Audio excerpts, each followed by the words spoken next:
तो चलिए इस चर्चा की शुरुआत एक सवाल से करते हैं।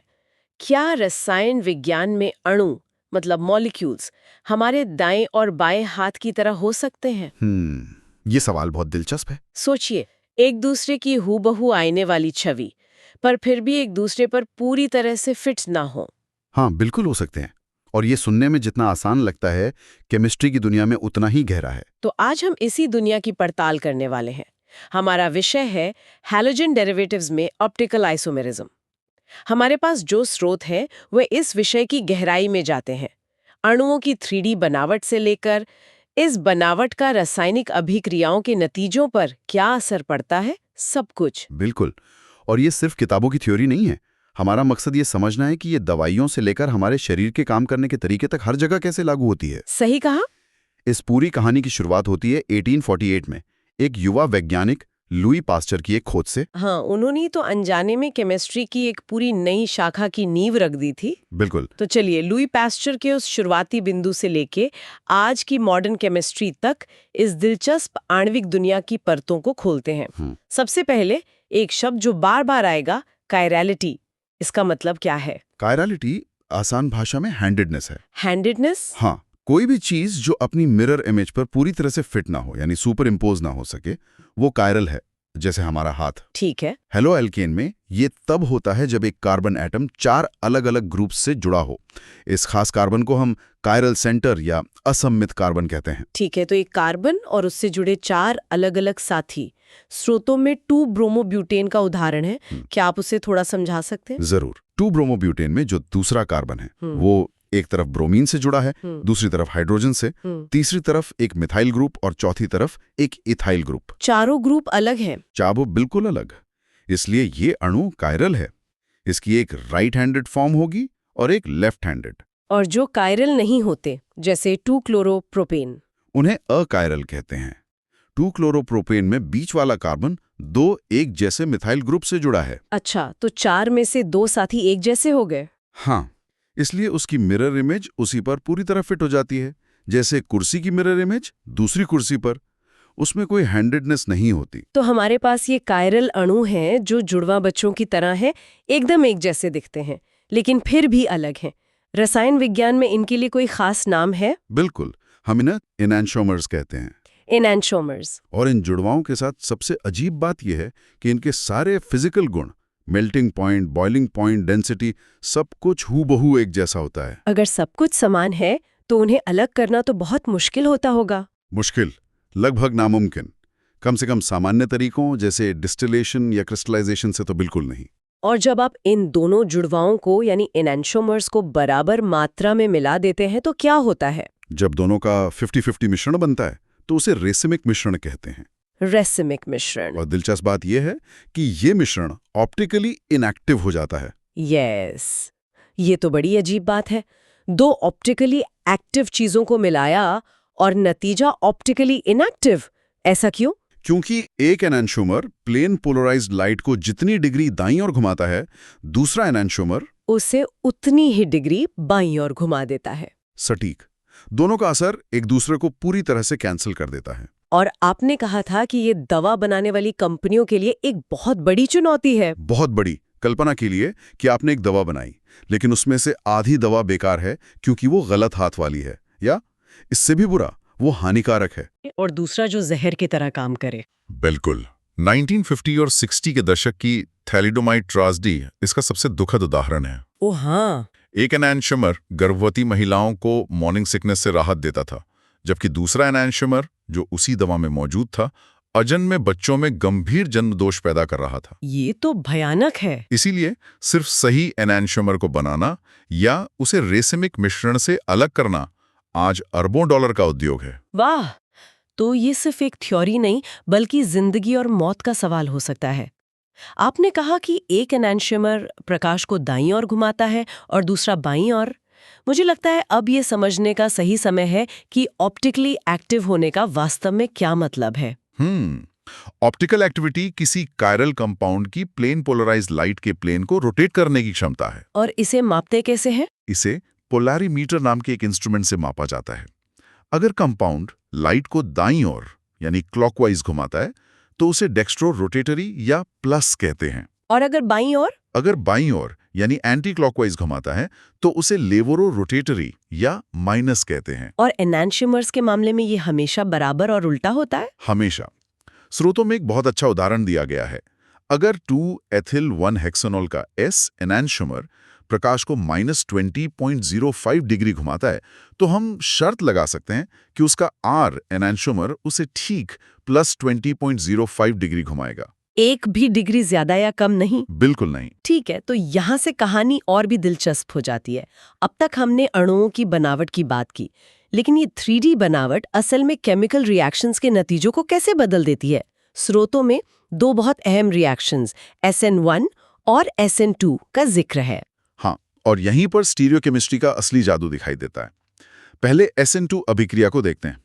ये एक ही स्टेप में होती है। एक ही स्टेप में? हाँ, SN2 में हमला करने वाला न्यूक्लियोफाइल कार्बन पर उस तरफ से हमला करता है जो हैलोजन एटम के ठीक ऑपोजिट हो। इसे बैकसाइड अटैक कहते हैं। अच्छा, वही जिसे वाल्डन इन्वर्जन कहते हैं, जैसे तेज हवा में छाते का उलटना? बिल्कुल सही उपमा है वो। इस बैकसाइड अटैक की वजह से कार्बन का कॉन्फ़िगरेशन पूरी तरह से उलट जाता है।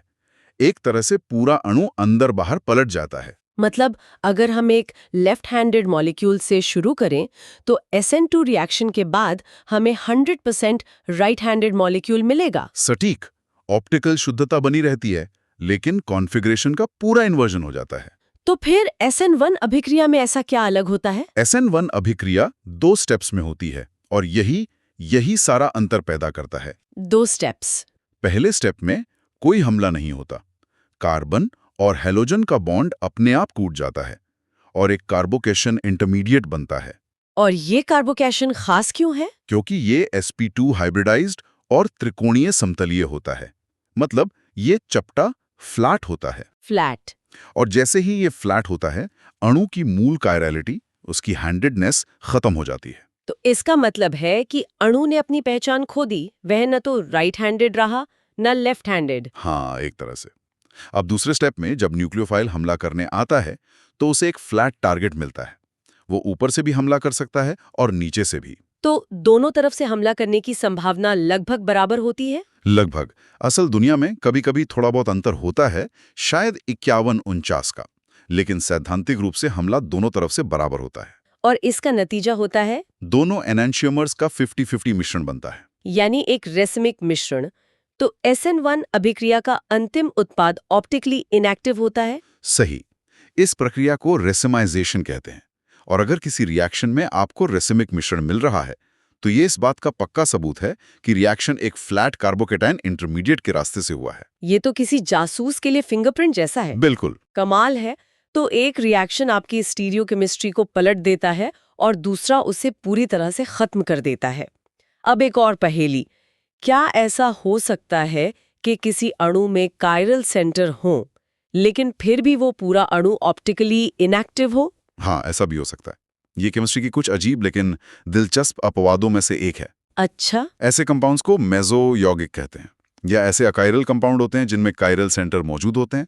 ये तो विरोधाभासी लगता है। ऐसा कैसे मुमकिन है? इसकी मुख्य शर्त यह है कि अणु में एक आंतरिक समरूपता तल होना चाहिए।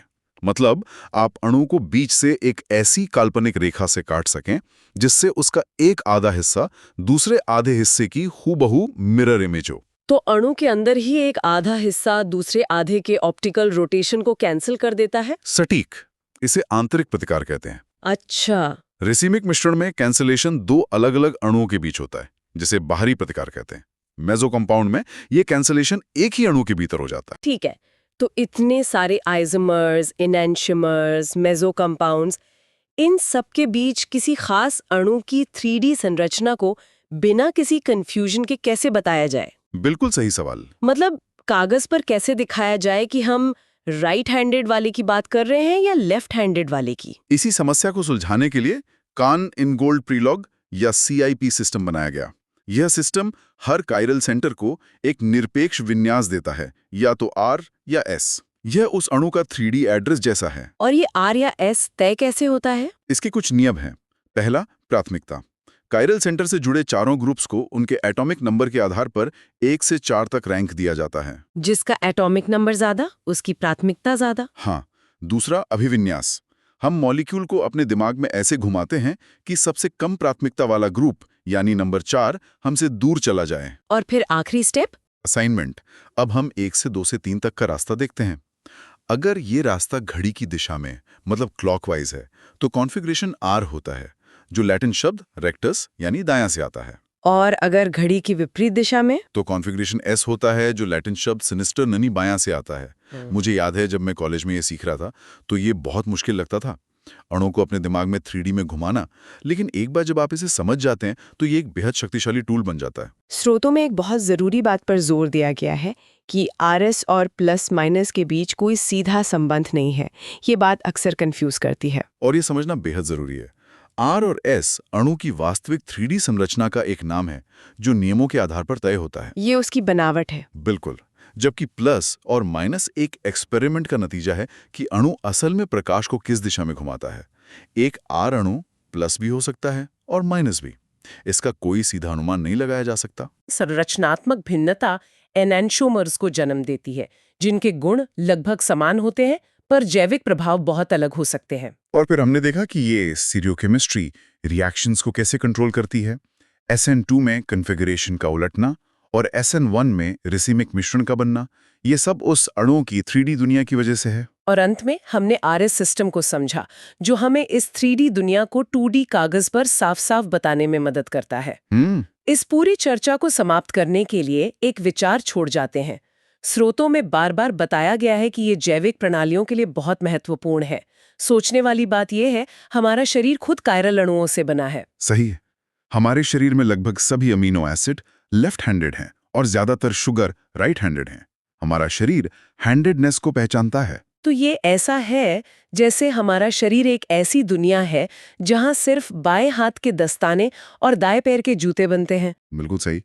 तो जब कोई दवा जो एक रेसिमिक मिश्रण है हमारे शरीर में जाती है तो शरीर का रिसेप्टर जो खुद कायरल है एक एनेंटियोमर को तो पहचान लेता है और उससे जुड़ जाता है, लेकिन दूसरे को नहीं। और वो दूसरा वाला या तो बेकार पड़ा रहता है या किसी और चीज से जुड़कर अनचाहा असर पैदा करता है। तो अगली बार जब कोई केमिस्ट किसी अणु की स्टीरियोकेमिस्ट्री की बात करे तो याद रखिएगा कि वो सिर्फ एक एकेडमिक अभ्यास नहीं कर रहे हैं, वे ये सुनिश्चित कर रहे हैं कि जो चाबी वे बना रहे हैं वो सही ताले में फिट हो और कोई गलत ताला न खोल दे। आणविक स्तर पर यह पहचान जीवन और मौत के बीच का अंतर तय कर सकती है।